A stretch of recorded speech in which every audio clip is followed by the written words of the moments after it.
Barcelona and there fans একদিন আগে Real মাদ্রিদকে নিয়ে এত বেশি ট্রল করছে যেটা বলার মতো না। আর এর কারণ রিয়াল মাদ্রিদ বায়ার্ন মিউনিখের এগেনস্টে তাদের হোম ম্যাচে 2-1 গোলে হেরেছে। এই কারণে রিয়াল মাদ্রিদকে নিয়ে অনেক বেশি ট্রল করতেছে বার্সেলোনা। অথচ আমরা যদি একটু ইতিহাস খুঁজি, বেশি দিন না, অল্প কয়েক বছর আগে বার্সেলোনা ভার্সেস বায়ার্ন মিউনিখের একটা চ্যাম্পিয়ন্স লিগের ম্যাচের কথা যদি আমরা খুঁজে বের করি, সেই জায়গায় বার্সেলোনা তাদের হোম ম্যাচে 8-2 গোলে হেরেছিল। 8-2 মানে বুঝতেছেন তফাৎটা কত বড়। বার্সেলোনা এবং তাদের ফ্যানদের যদি লজ্জা থেকে থাকতো তাহলে এরকম ভাড়াটিয়া গুন্ডার মতো আচরণ করতো না, এরকম চাটাবাজদের মতো আচরণ করতো না। কেননা তারা নিজেদের মাঠে বায়ার্ন মিউনিখের এগেনস্টে 8-2 গোলে হেরেছে। এটা কি বলার মতো? আবার সেই একটা টিমের সাথে আপনি সাপোর্ট করতেছেন রিয়াল মাদ্রিদের অপোনেন্ট হওয়ার জন্য। এইটা কেমন কথা ভাই?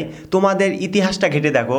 রিয়াল মাদ্রিদের ইতিহাস দেখার আগে তোমাদের ইতিহাসটা একবার দেখো। রিয়াল মাদ্রিদের চ্যাম্পিয়ন্স লিগের ইতিহাস, এটা বলার মতো না। রিয়াল মাদ্রিদ সবার ওপরেই আছে, এটা বলা লাগবে না, এটা কারো বলা লাগবে না, এটা সবাই চাইলেই দেখতে পারে।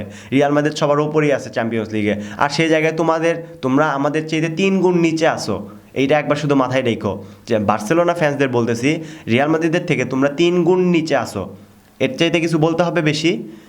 আমার মনে হয় না এর চাইতে বেশি কোনো কিছু বলতে হবে। কেননা বার্সা ফ্যানরা যেরকম ট্রল করা শুরু করে দিয়েছিল, আমি জাস্ট একটু হাম্বল ছিলাম, কেননা একটু দেখতে চাচ্ছিলাম তারা নিজের ক্যাম্প নুতে কীরকম একটা ম্যাচ খেলে চ্যাম্পিয়ন্স লিগের এই রাউন্ডে, মানে রাউন্ড অফ 8-এ কীরকম ম্যাচ খেলে, সেটা অ্যাথলেটিকো মাদ্রিদের এগেনস্টে সেটা কেমন ম্যাচ খেলে এটা একটু দেখতে চাচ্ছিলাম।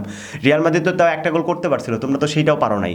বার্সেলোনা ফ্যান্সরা তো ন্যু ক্যাম্পে তোমরা তো সেইটাও পারো নাই। সিজনের প্রথম ম্যাচ হারছো, এইটা মাথায় রাখো।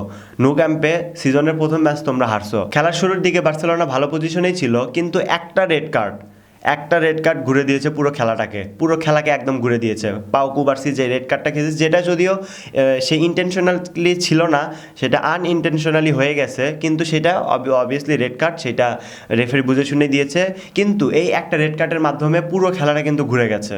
2-0 গোলে তোমরা হেরেছো। এমন অ্যাওয়ে ম্যাচে সেটা তোমরা যে কী করবা সেখানে অ্যাওয়ে ম্যাচ এর আগে যেটা খেলছিলা, মানে লাস্ট যেটা কোপা দেল রের ম্যাচ ছিল, সেই জায়গায় তোমরা 4-0 গোলে হেরেছিলা। ওটা অনেক বড় একটা হার। যদিও সেটা আবার ন্যু ক্যাম্পে এসে 3টা গোল কামব্যাক করতে পেরেছিলা, কিন্তু আরেকটা গোলের জায়গায় হেরে গেছো বার্সেলোনা। আর এই জায়গায় বার্সেলোনাদেরকে আমি একটা কথা বলতে চাই, যেটা হলো রিয়াল মাদ্রিদের ইতিহাস তোমাদের ঘাটতে হবে না চ্যাম্পিয়ন্স লিগে। তোমাদের ইতিহাসটা ঘাটো।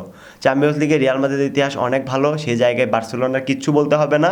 তোমরা অন্য কিছুতে বলতে পারো, লা লিগা বলতে পারো, কোপা দেল রে বলতে পারো, স্প্যানিশ সুপার কাপে বলতে পারো, কিন্তু চ্যাম্পিয়ন্স লিগের বেলা যখন আসবে রিয়াল মাদ্রিদের সাথে বিট করতে আইসো না, তোমাদের অবস্থা খারাপ হয়ে যাবে, বইলা রাখলাম।